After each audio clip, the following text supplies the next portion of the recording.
رياض يا الطاش يا المعنى خط بكتابك الترحيب لو صرافة ليلك وجنة بالدجا في الليل تسري. بسم الله الرحمن الرحيم. إن الحمد لله نحمده ونستعينه ونستغفره ونعوذ بالله من شرور أنفسنا ومن سيئات أعمالنا. إنه من يهده الله فلا مضل له ومن يضلل فلا هادي له، وأشهد أن لا إله إلا الله وحده لا شريك له، وأشهد أن محمدا عبده ورسوله. أما بعد، فإن أصدق الحديث كتاب الله تعالى،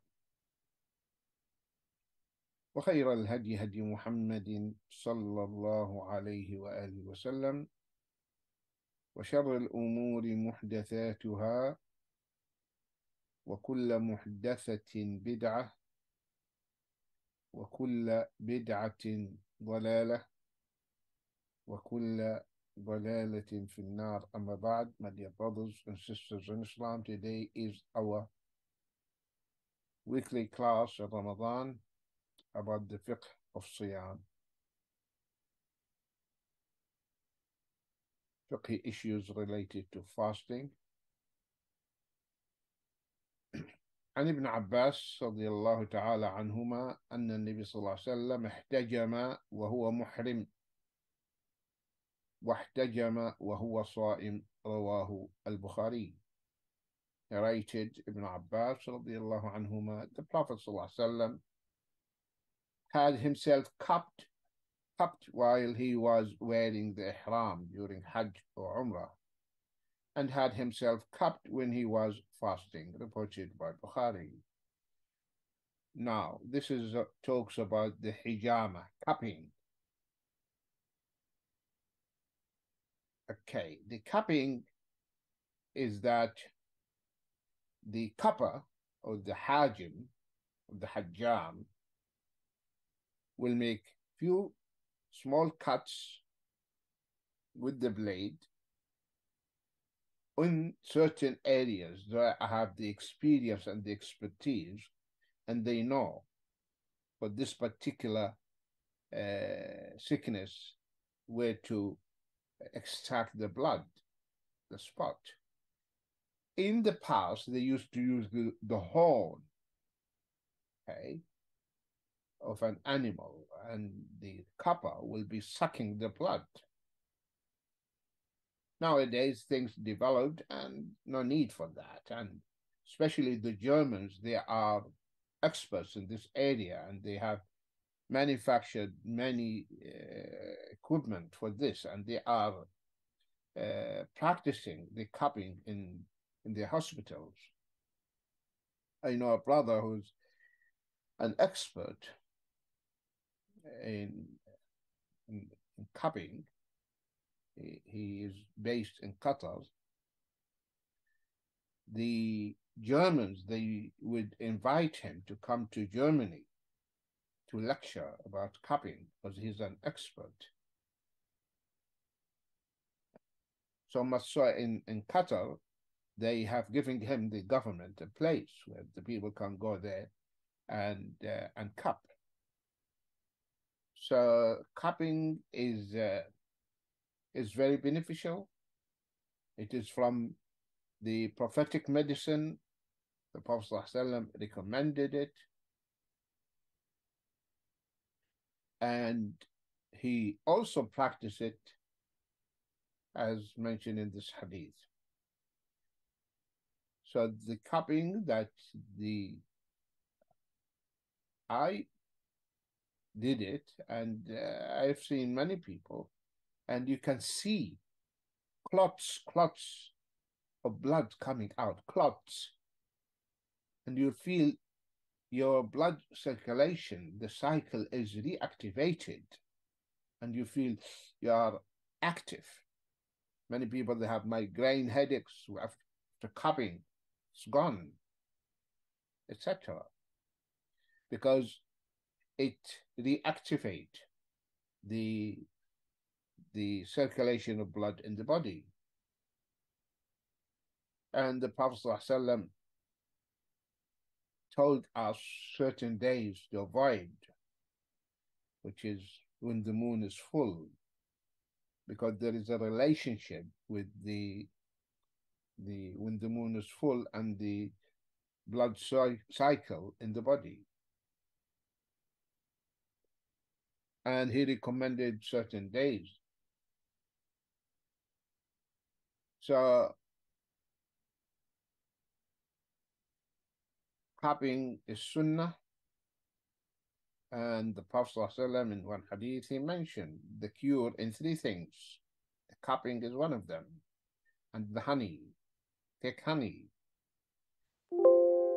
Honey is medicinal, and it's a medicine. A man came to the Prophet ﷺ and he asked the Prophet ﷺ about his brother. He has a stomach ache, like a diarrhea. So the Prophet ﷺ told him, give him honey. He gave him honey.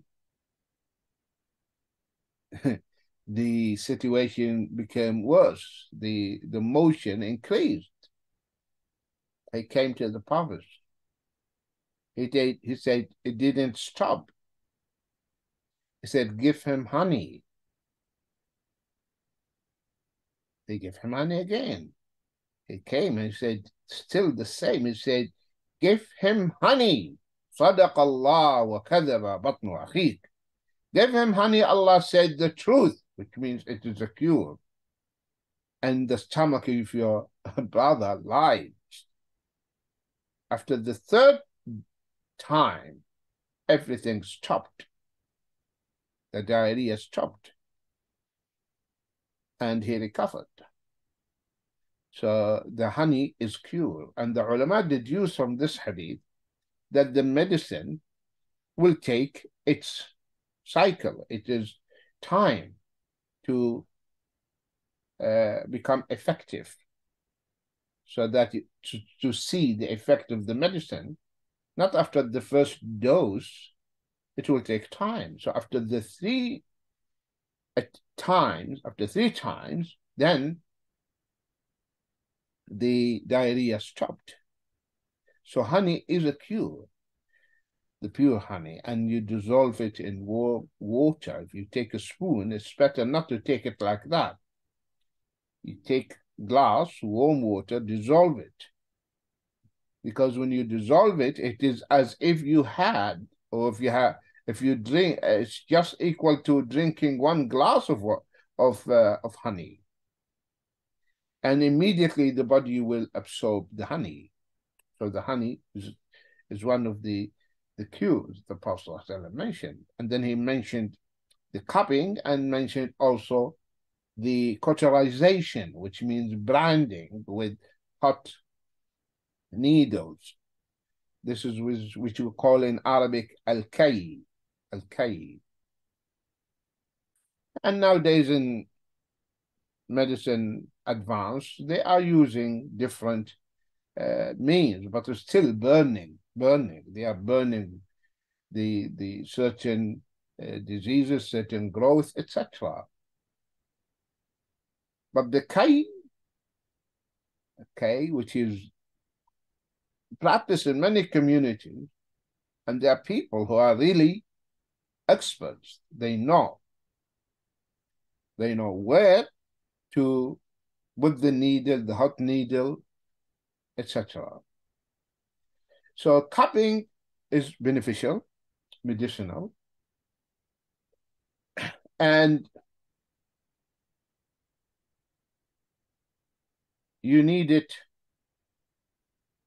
especially when you advance in age, and women after the menopause.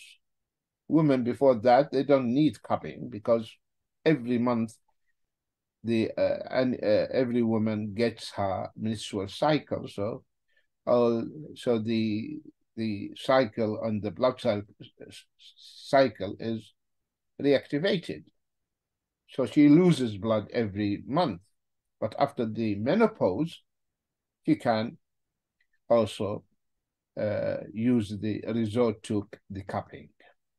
Now, coming to this beautiful hadith, because Ibn Hajar, he mentioned this hadith.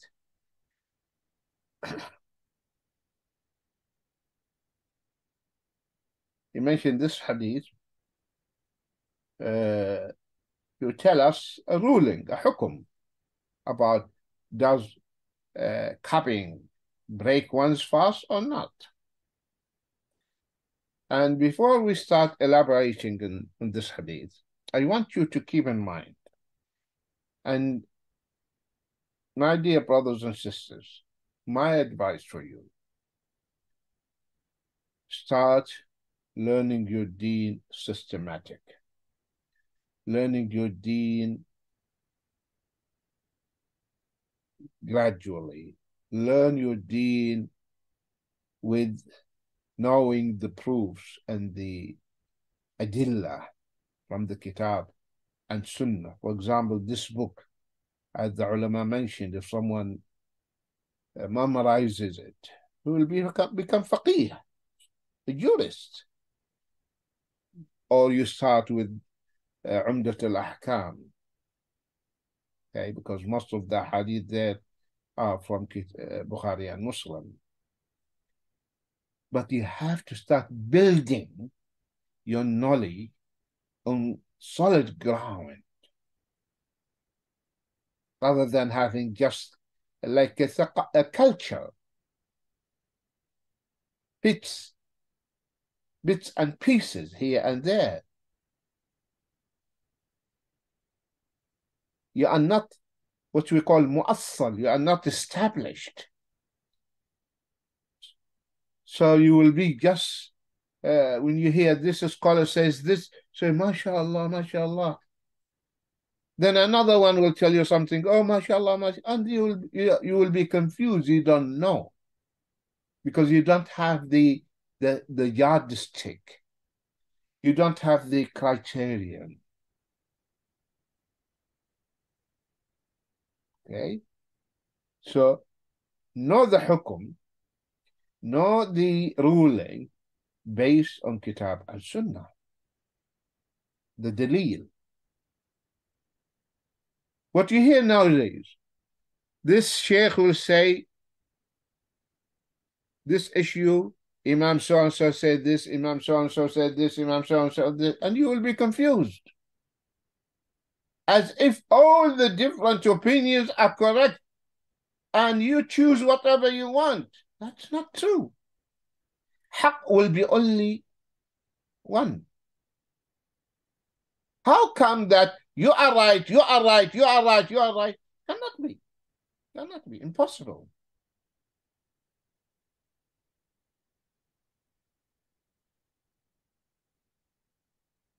So if you don't have the criteria, the yardstick, and you don't know the dalil and the authenticity of the dalil and the degree of the authenticity of the evidence of the dalil, you will be confused. So that's why you need to learn your deen in the right way, based on the Quran and the Sunnah, and you understand this Quran and Sunnah as it was understood by the three generations.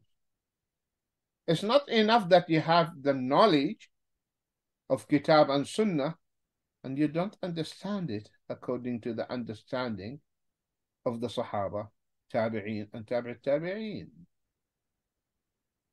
Okay? Do you think you will be more knowledgeable than the three generations, than the Sahaba, than the Tabi'een, all this Ummah? Impossible. That you come to know something, the three generations didn't understand it the way you understood it.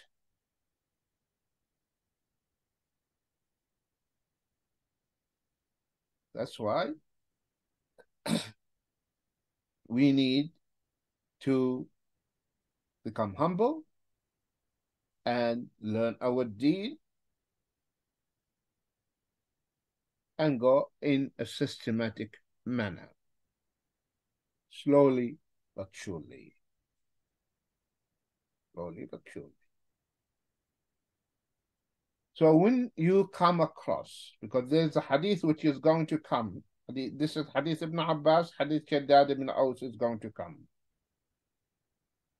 If you come across two authentic narrations, and there is an khilaf or ikhtilaf ظاهري or تعارض ظاهري, apparent contradiction, apparent, what should you do? Of course, you have to see how the ulama resolve this apparent contradiction.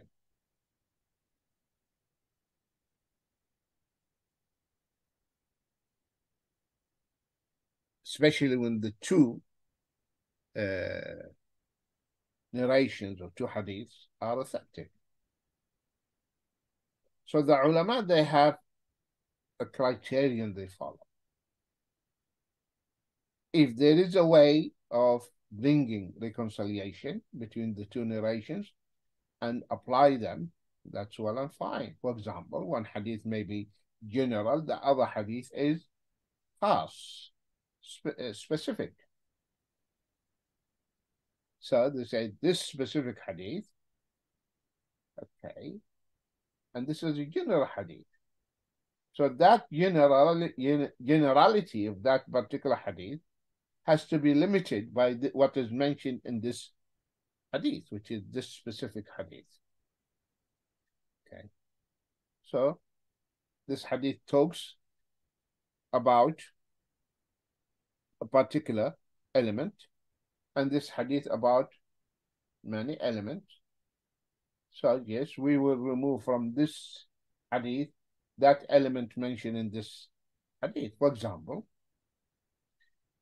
Allah subhanahu wa ta'ala says in Surah Al-Ma'idah, حرمت عليكم الميتة والدم ولحم الخنزير, till the end of the ayah. So Allah made it clear, حرمت عليكم, it is made unlawful, prohibited for you. Al-Mayta, dead animals. So all dead animals, Al-Mayta, this is Al, and this is called Al-Istighraq, which means the Al or this article denotes exclusiveness, inclusiveness. Everything is included. So all dead animals are prohibited.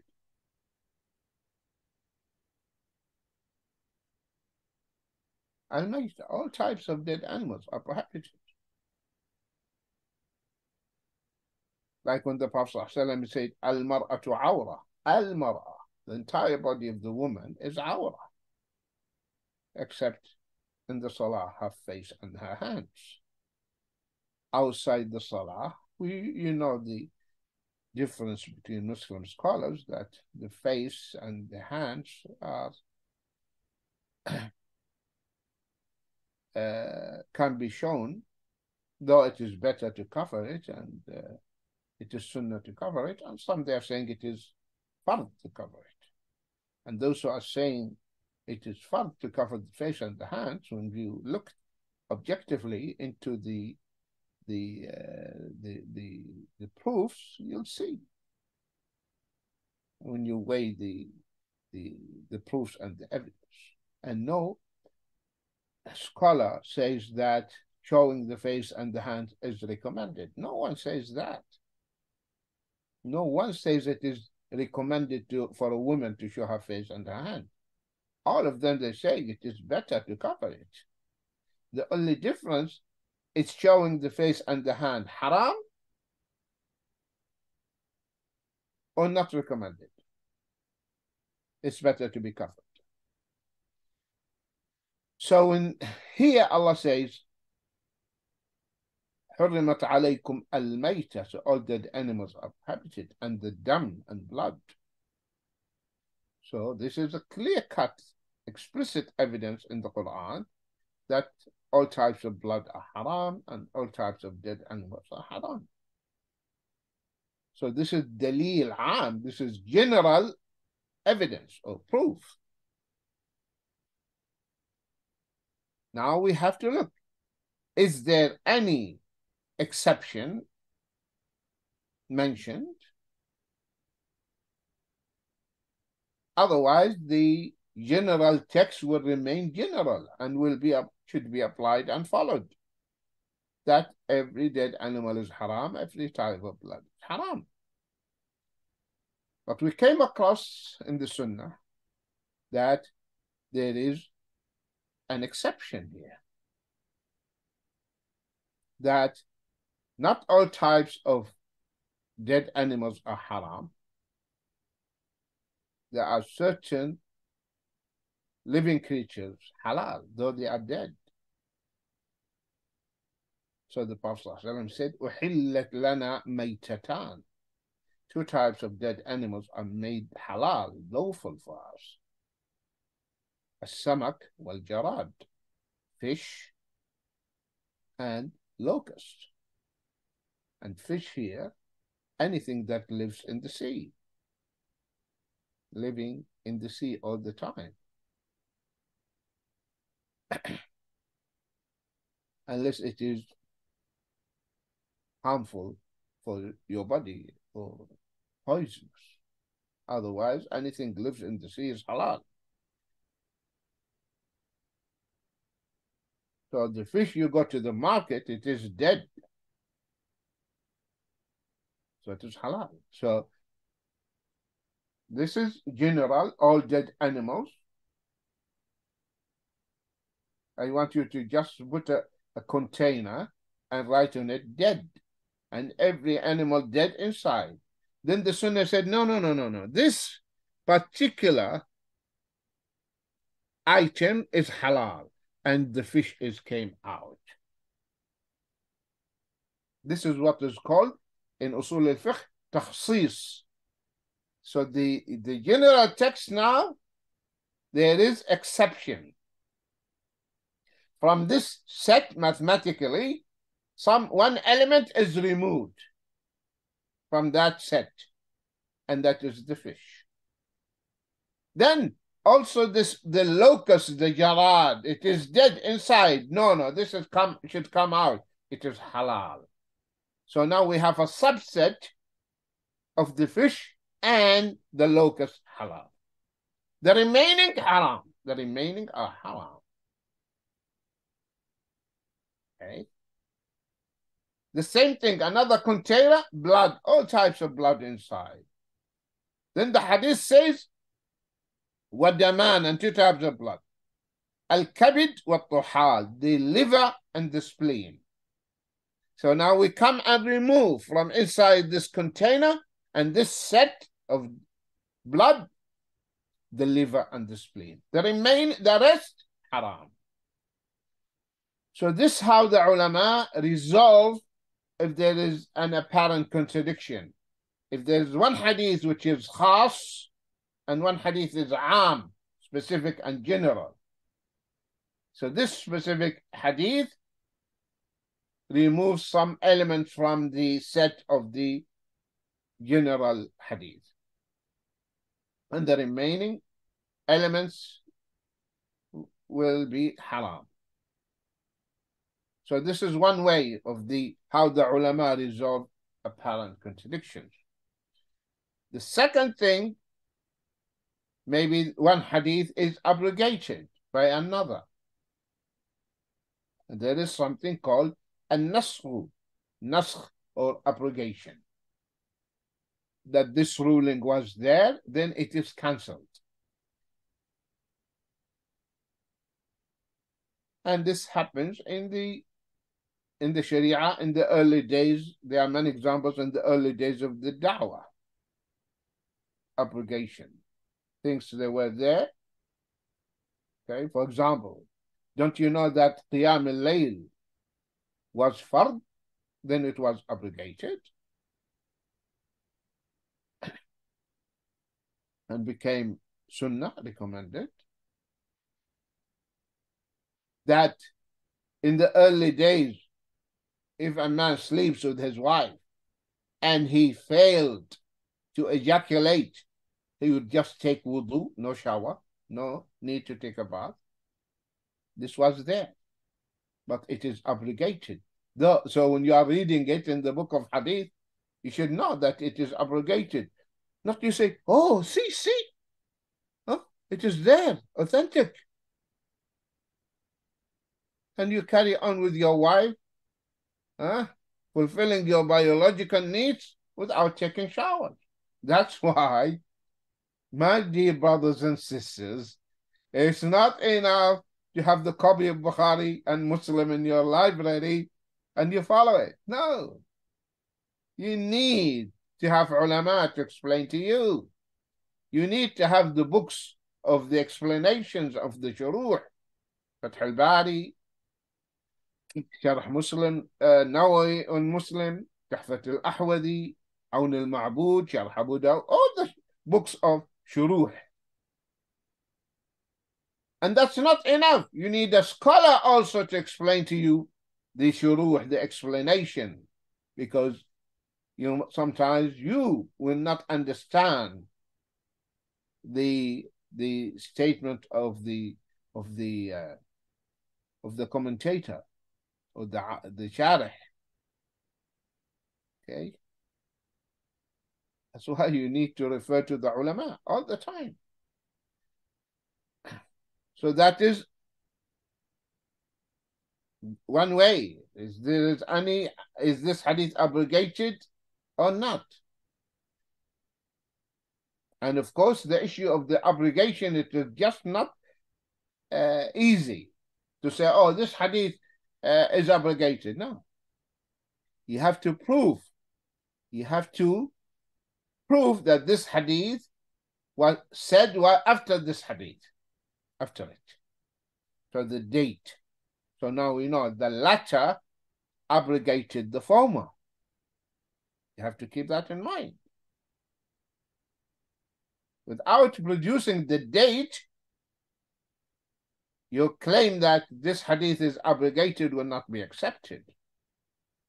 For example, we know the two hadiths about touching one's private part. When you touch your private part, does that break your wudu or not? There are two hadith. The hadith of Busra says, whoever touches his private part should renew his wudu. Whoever touches his private part should renew his wudu. And we have a hadith of Talq ibn Ali. He asked if someone touches his private part, the Prophet said, إِنَّمَا هُوَ بَضْعَةٌ مِنْكَ. It is really an integral part of your body. So one hadith says it will break your wudu, another hadith says it will not break your wudu. What should I do? So the ulama, they have different opinions and ways of approaching and resolving this contradiction. So some, they accepted the hadith of Busra and consider it more authentic than the hadith of Talq ibn Ali. So they say hadith of Busra is more authentic. And the issue of more authentic depends on the narrators. All the narrators here are thiqat. Here, the narrators, they are not all thiqat. Some of them are, their hadith is hasan, not sahih. So they consider this hadith is more authentic than this hadith. So that is one approach. Another approach, some they said, the hadith of Talq is abrogated, which says that it is part of you. But they failed to produce the date that this hadith was said first, and then hadith of Busra, the Prophet said it later. So they failed to produce the date. So the claim of abrogation is unacceptable. Another way, and this is what Sheikh al-Islam ibn Taymiyyah did to resolve this apparent contradiction, he said, all the hadith are authentic and none of them is abrogated, but they are for different applications or for different situations. We have to understand it in this context. Because if there is a way where I can use both narrations and both hadith and apply both of them, it is better than throwing and cancelling one of them. So Sheikh al-Islam ibn Taymiyyah, he said, the hadith of Busra, we should understand it in the following, in this context, that if someone, he or she, touches his private part seeking desire, like masturbating, so he is playing with his private part, or she is playing with her private part, then yes, this will nullify his wudu or her wudu. Whereas the hadith of Talq ibn Ali, where it says it is part of you, an integral part of your body, it talks about touching the private part by accidentally, or for a reason. You felt scratchy, so you scratched. Or you were taking a shower, then after you took the shower, you are using the towel to dry your body, and you touch, your hand touch your private part. So that will not break your wudu, because you are not seeking desire, looking for lust. So there's no contradiction between the two narrations, can be applied both. We can use both of them and apply both of them. So the ulama, they have many ways to bring the reconciliation between two conflicting, or the two narrations, they have apparent contradiction. And that's why you need to refer to the ulama and see how the ulama resolve this. Not to say, oh, see, this hadith says this, what is this? Contradiction. This cannot be true. Oh, this understanding, shallow understanding, it is based on your compound ignorance. You don't know. So that's why learn your basics of your deen and build up your knowledge, and respect the ulama and refer to them for explanation. Now, having said this, coming to the hadith we have. This hadith of Ibn Abbas radiallahu ta'ala anhuma, that the Prophet ﷺ, he ihtajama wa huwa muhrim. So he cupped, he had himself cupped while he was in state of ihram. That means he was wearing the ihram, either in Hajj or Umrah. Okay, and this, of course, this hadith mentioned that the Umrah of the Prophet ﷺ, which is happened later, while he was in the state of ihram, the other time while he was fasting. So the Prophet ﷺ, he performed the hijama while he was fasting.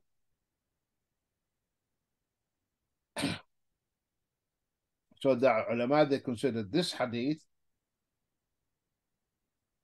is an abrogator.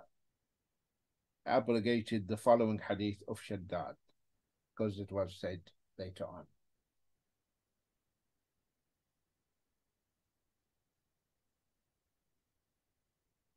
So you will see now that how the ulama reconcile and bring about reconciliation. So this hadith, they said it abrogated because it was said later on the following hadith, which is the hadith of Shaddad ibn Aus, which says that if you if you had yourself cupped while you are fasting, then your fast will be nullified. وعن شداد ibn Aus, I hope that, my dear brothers and sisters, that you are taking notes. And I want to tell you one thing. Seeking knowledge needs sabr, patience.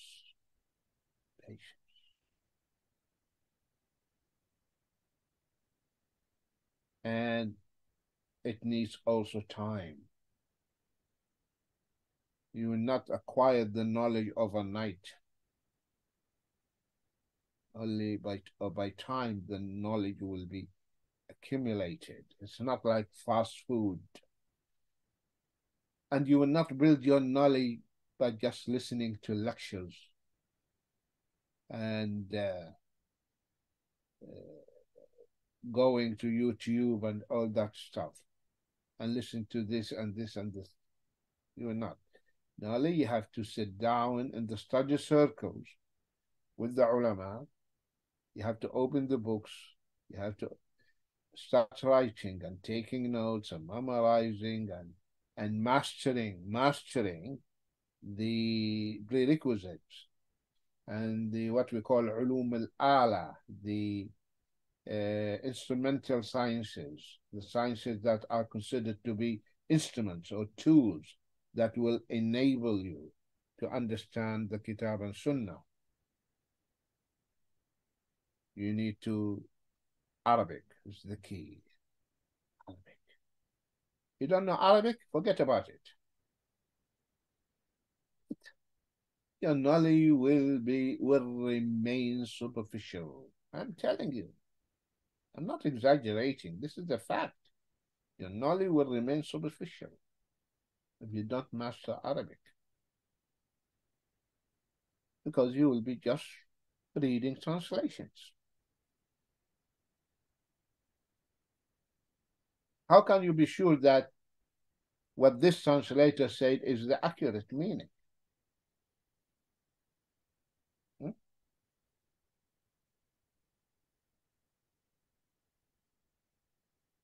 How can you be sure? When you don't know the language in which the text was written. You don't know it. So you need to master the Arabic tongue and to know the different patterns of speech of the Arabs and how the Arabs talk and etc. So you need to study Arabic. So you know the grammar, you know the balagha, you know the poetry of the Arabs, so that you know exactly how the Arabs use such words. So you need to know Arabic, you need to know usul al-fiqh in order to understand what we are talking about, am, khas, general, specific, mutlaq, muqayyad. You need to know usul al-fiqh. You need to know the mustalah of the hadith. Is this hadith authentic or not? That's why I'm saying seeking knowledge is a long process. But that's the only way, the only means. You have to follow the what the ulama says and read, and you'll see, you will discover that knowledge is an ocean. Wallahi, it is an ocean, and every day you discover your own ignorance. Wallahi, you discover your own jahl about the deen. وعن شداد ibn Aus رضي الله تعالى عنه أن النبي صلى الله عليه وآله وسلم أتى على رجل بالبقيع وهو يحتجم في رمضان، فقال: أفطر الحاجم والمحجوم. أفطر الحاجم والمحجوم.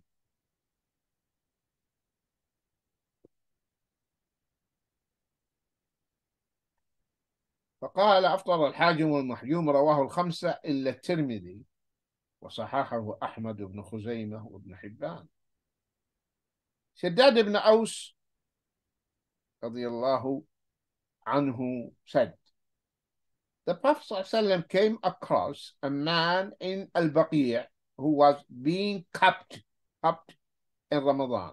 He said, the one who cups and the one who is cupped have broken their fast, both of them.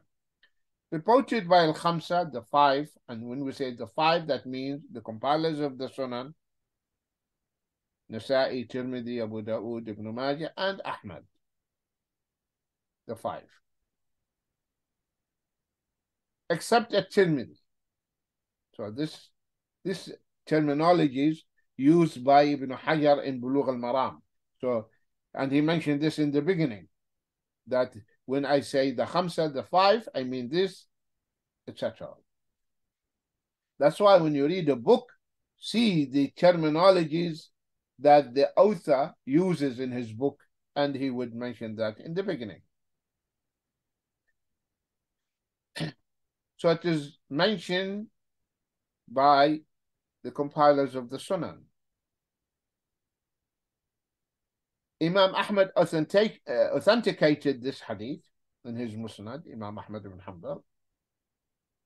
And the Musnad is there are different ways of classifying the hadith, different ways. Okay, the Sahih, like the Sahih Bukhari, Sahih Muslim. Okay, where the author stipulated and made it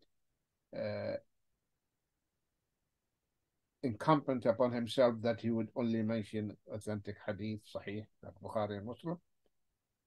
There are books of the Sunan. For example, if you read Sahih Bukhari, it starts with the beginning of Revelation and ended with Kitab al-Tawheed. So Imam Bukhari, his classification is amazing. Amazing. So he's telling you the way to the Akhirah begins with the Tawheed. You have to know it begins with the revelation. You have to follow the revelation. And it ends with the Tawheed. You have to die on the Tawheed. Whereas the books of the Sunan, they are classified like the book of the Fiqh.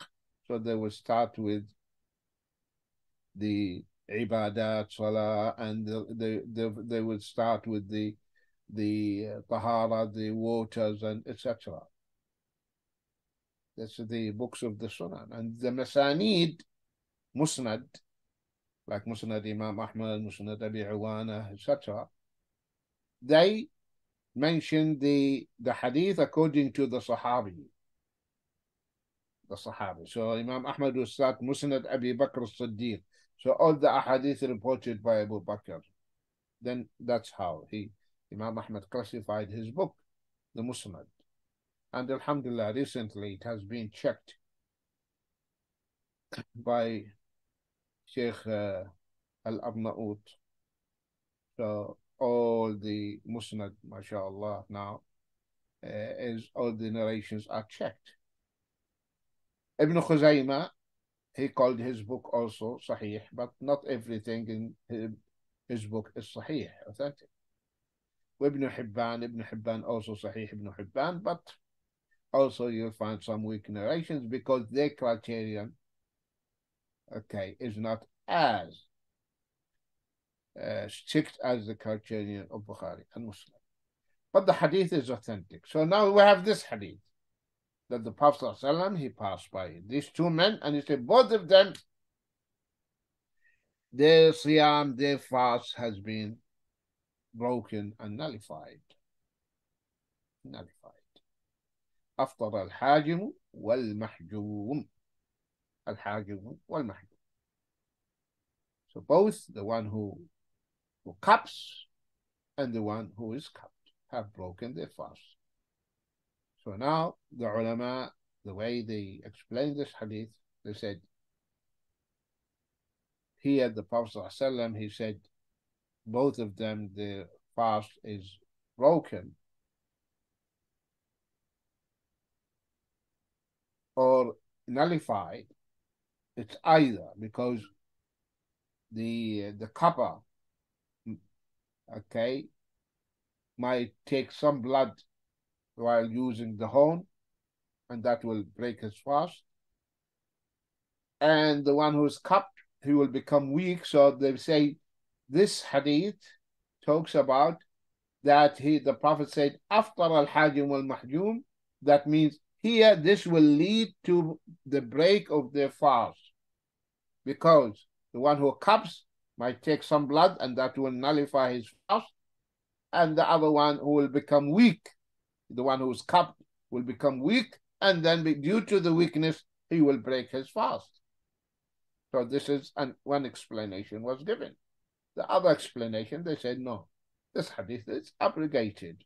Abrogated. It was in the beginning, and then it is abrogated because the hadith of Ibn Abbas, the one we mentioned, was said later. So this is in the beginning, that was said later. So it is abrogated. Another hadith عن أنس وعن أنس رضي الله تعالى عنه قال أول ما كرهت الحجامة للصائم. أول ما كرهت الحجامة للصائم.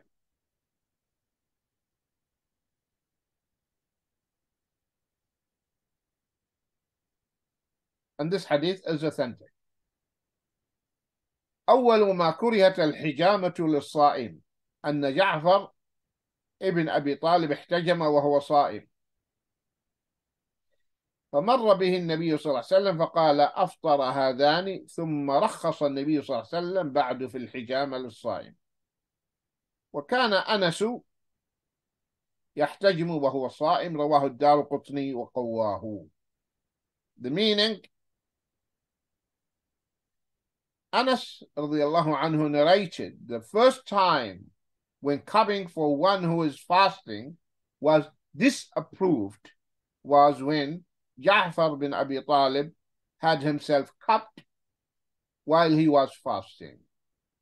The Prophet ﷺ came across him and said, both of these have broken their fast. Afterwards, see, this is the key word, which means that this was in the beginning and then it was abrogated. Afterwards, the Prophet ﷺ allowed cupping for one who is fasting.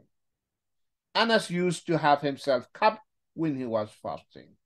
This is reported by Imam Daraqutni in his Sunan, and he authenticated it as qawi, strong hadith, and it is authentic hadith.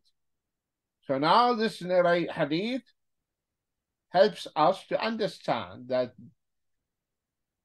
in the beginning, the Prophet said hijama is not recommended while fasting. Okay. And then he allowed them and permitted cupping while fasting. So that's why, my dear brothers and sisters, as I talk to you as you are students of knowledge. Yeah, we have been going and studying together now for quite period of time. So when you want to study an issue, you have to gather, first of all the ahadith mentioned about this particular issue or matter, or the hadith.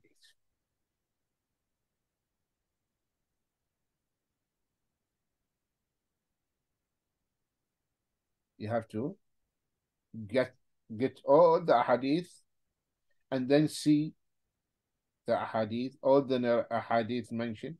Are all of them are authentic? No. Some of them are weak. Okay, so these are weak narrations, so you know. And now those are hadith which are authentic. Are they equal in authenticity, or some are in Bukhari and Muslim, some are in other books of the Sunnah? And then what the ulama said. So finally you will have a holistic view, full picture about this issue and why the ulama differed. And oh, this opinion of this imam was based on this hadith, but this hadith is weak. So then this opinion will be weak. That's how talib al-ilm, and this is how you learn your deen. So now if you see, now they have this hadith. So this hadith helps us to know that the hadith, the previous hadith, is abrogated. It was in the beginning. It was in the beginning.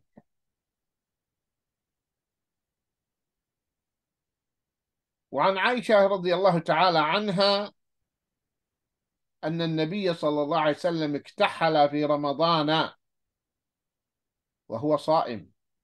This is now. So now we know about the issue of cupping. Cupping is permissible while you are fasting, providing that it is not going to make you feel weak, and then due to the weakness you break your fast, then you avoid it until you break your fast. Now we are coming to another issue, which is applying the kuhl, taking kuhl, which is sunnah, and that you apply the kuhl before you go to sleep. This is sunnah, especially the athmad or the ismad. So this is good for the sight. And so you, and the Prophet ﷺ used to do that before you go to sleep. And the ulama, they differed on this issue about whether the kuhl will break one's fast or not.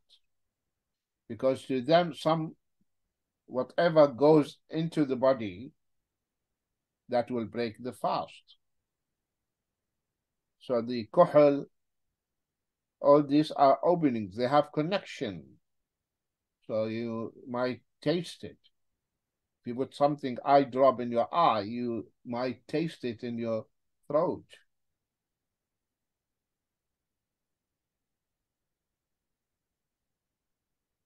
Or the same thing in if you put an eardrop.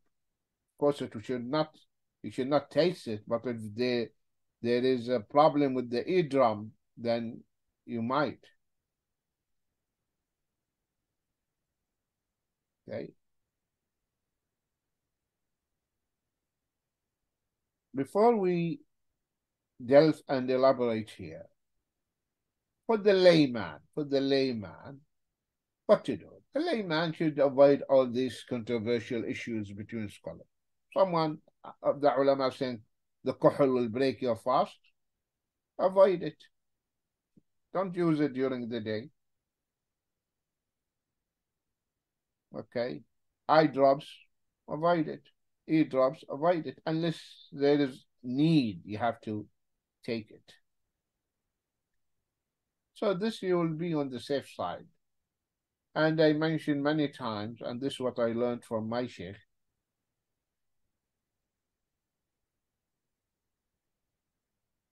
He taught us, Sheikh Muhammad Atiyah, Hafidahullah, said, the rulings are 5 rulings in the Sharia: haram, makruh, fard, sunnah, and halal. So haram, makruh, leave it. This is very simple. Haram, makruh, leave it. Fard, sunnah, do it. halal is halal. Very simple. One alim saying makruh, one alim saying haram. I will leave it. I will not do it. One alim saying fard, one alim saying sunnah. I will do it for the sisters. Is niqab fard or sunnah? The minimum it is sunnah. Do it. Win-win. Win-win. You're not losing anything. Cover your face. And halal is halal. So a layman, when he follows this technique, he will be always on the safe side. But when we analyze and study the issue, we find that nothing will nullify your fast except what is considered to be food, nourishment. And that's what goes through your mouth, food. Or through the veins, like the glucose, because you can live in it. That, yes. But normal injections, eye drops, ear drops, kuhul, okay, that will not nullify your siyam. Because this hadith, okay, is weak hadith. So it cannot be used as proof and evidence. Some might say, if it is weak, why Ibn Hajar mentioned it? See, the ulama, they mention the hadith, and they will tell you it is weak. To tell you what? To tell you this, to save your effort, don't look for it anywhere else. I already did it, and it is weak. So here it is. That's what Imam Abu Dawood would do, rahimahullah, in his Sunan. And if you want really to become alim, read the Sunan of Abu Dawood, because Imam Abu Dawood, his Sunan is amazing. So he would mention the hadith and tell you, and there is no narration, no hadith related to this particular issue except this hadith, and it is weak.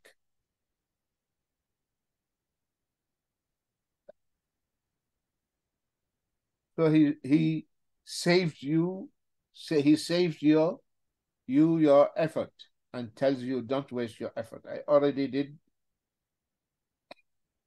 my job, and I searched and I came across this narration, and there's no other narration addressing this particular issue except this, and it is weak. So when the ulama, they mention the hadith just to tell you that this is the hadith related to this particular matter, and it is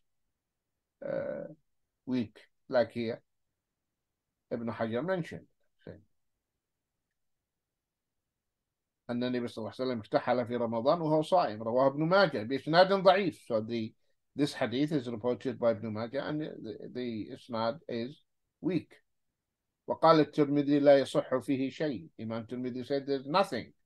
لا يصح فيه شيء. There's no authentic narrations regarding the kuhul, that it will break your fast or not. Narrated Aisha, the Prophet ﷺ applied kuhul in Ramadan while he was fasting, reported by Ibn Majah, through a weak chain of narrators. Tirmidhi says there's nothing authentic on this subject.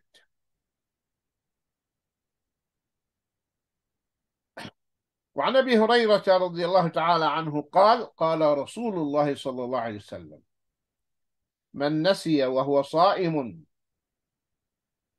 فأكل أو شرب فليتم صومه فإنما أطعمه الله وسقاه. Abu Hurairah رضي الله عنه, Abdurrahman ibn Sakhr, his name, said, whoever forgets while fasting and eats or drinks should complete his fast, for it is Allah who has fed him and giving him drink. Agreed upon, Bukhari Muslim. So here the Prophet ﷺ tells us that if you drink or eat while fasting, you forgot, just continue fasting. You are thirsty, and without knowing, you headed to the fridge, you opened the fridge, you took the bottle of water and started drinking. And then you realize, what should you do? No problem, continue fasting. Or you were hungry, you forgot you were fasting. You went, you took the food and you put it in the microwave. Someone might say, come on, is it possible? Yes, possible. And you hated it and you started eating. Then you remember, alhamdulillah, gift from Allah. This is gift from Allah. Gift from Allah. Continue your siyam. Man nasiya, whoever forgets, وهو صائم, while fasting, فأكل, he ate, or shariba, so he eats or drinks, فليتم صومه, let him complete his siyam, should complete his fast. فإنما أطعمه الله وسقاه, verily Allah is the one who fed him. Allah is the one who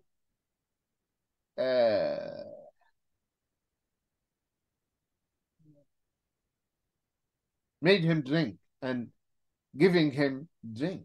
This is Allah's rahmah. Allah's rahmah. Question now.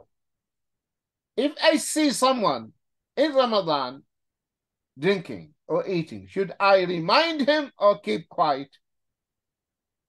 Okay. You enter the kitchen, you found your husband drinking or eating. Should you tell him, hey, Ramadan, or should you keep quiet?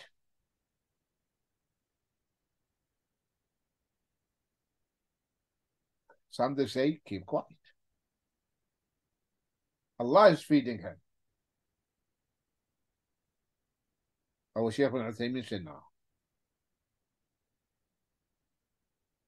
Remind him. Because this is munkar. So you should not keep quiet.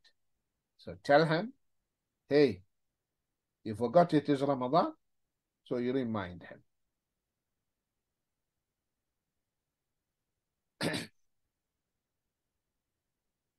وللحاكم من أفطر في رمضان ناسيا فلا قضاء عليه ولا كفارة, وهو صحيح. الحاكم, this is مستدرك الحاكم, and Imam al-Hakim, and I conclude by this, he called his book the Mustadrak, which means he said, I am going to mention a hadith meeting the criterion of the Sahih and should be included in Sahih Bukhari or Sahih Muslim. And what he did, he first of all, he compiled all the ahadith and collected them and classified them. Then he started checking them.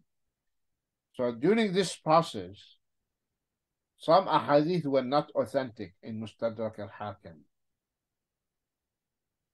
Because when he started checking the ahadith, then he would tell you, oh, this hadith is not authentic. But rahimahullah, he died before completing the book. So the portion that he checked, okay, and this is only talabat al-ilm and scholars, they know, that, okay, we accept the hadith there. The hadith that he didn't check, they need to be checked because should not be treated by default as authentic.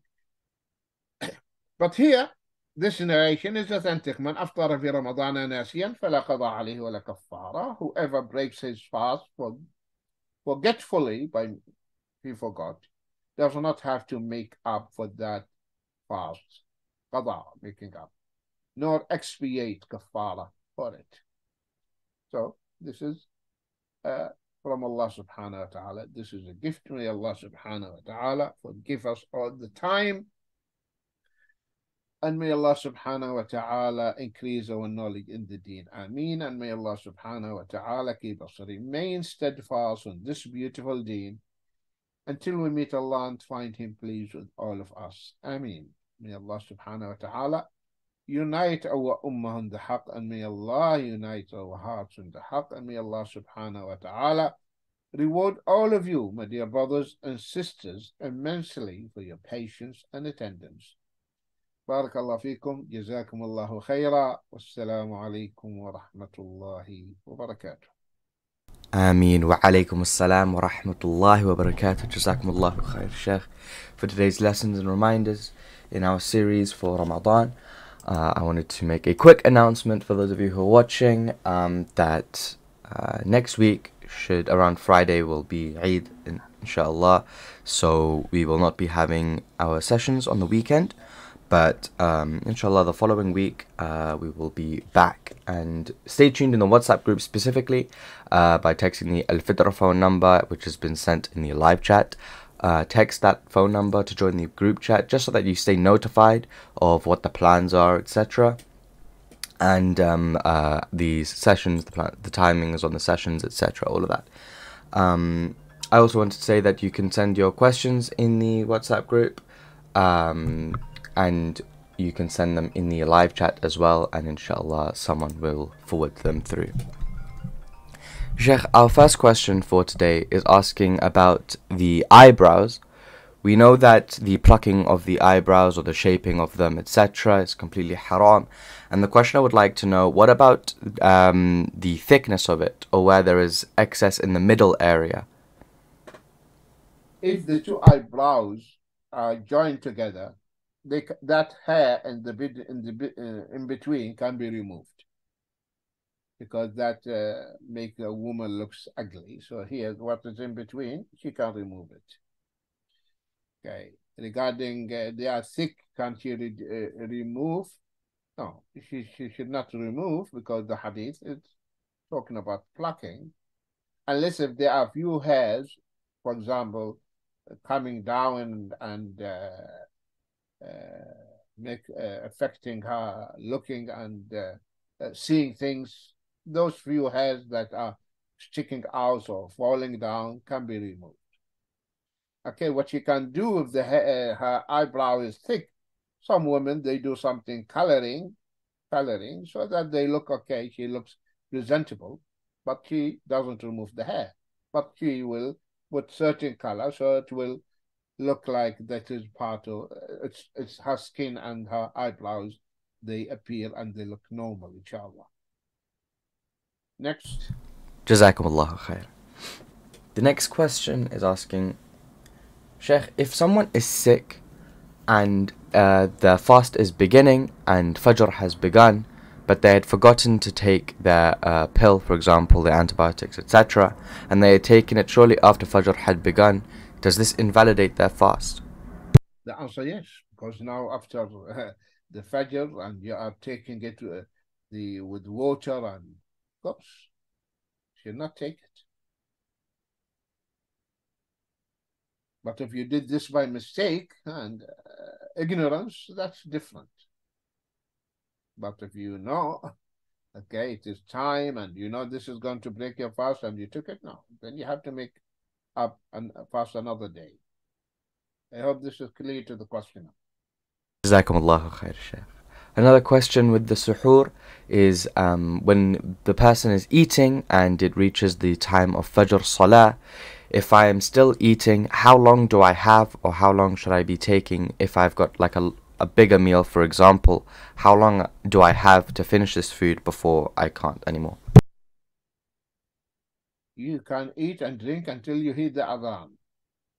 So when it is time for the Fajr adhan, and you know this is time of adhan, you should stop eating and drinking. Not that you continue eating and drinking when the adhan starts. Adhan starts, finish. Leave everything. Yes, there is a narration that if I am holding the glass of water in my hand, okay, I can finish my drink, because one of the Sahaba was taking suhoor with the Prophet and he was holding the glass and the adhan went on, so he said, finish your drink. Okay, and this hadith, of course, scholars of hadith, they have different views regarding its authenticity. Next. Jazakumullahu khair, Sheikh. It looks like that was the final question. There doesn't seem to be any other questions, so I think we will be wrapping up here today, inshallah.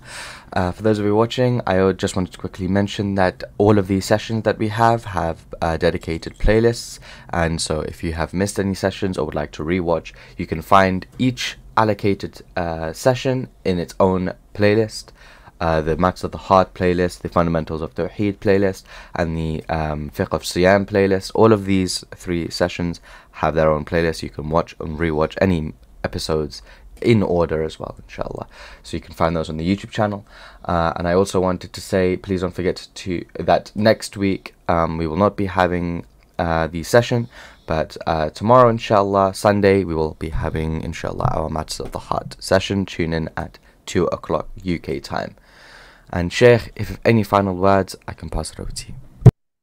Barakallahu feekum, jazakumullah khair. May Allah subhanahu wa ta'ala bless all of you, reward all of you, elevate your status in this world and in Jannatul Na'im. And may Allah subhanahu wa ta'ala accept our fast and your fast, and our salah and your salah. And may Allah subhanahu wa ta'ala, inshaAllah, bless your Eid and Eid Mubarak in advance. And inshallah, we'll see you inshallah after Eid.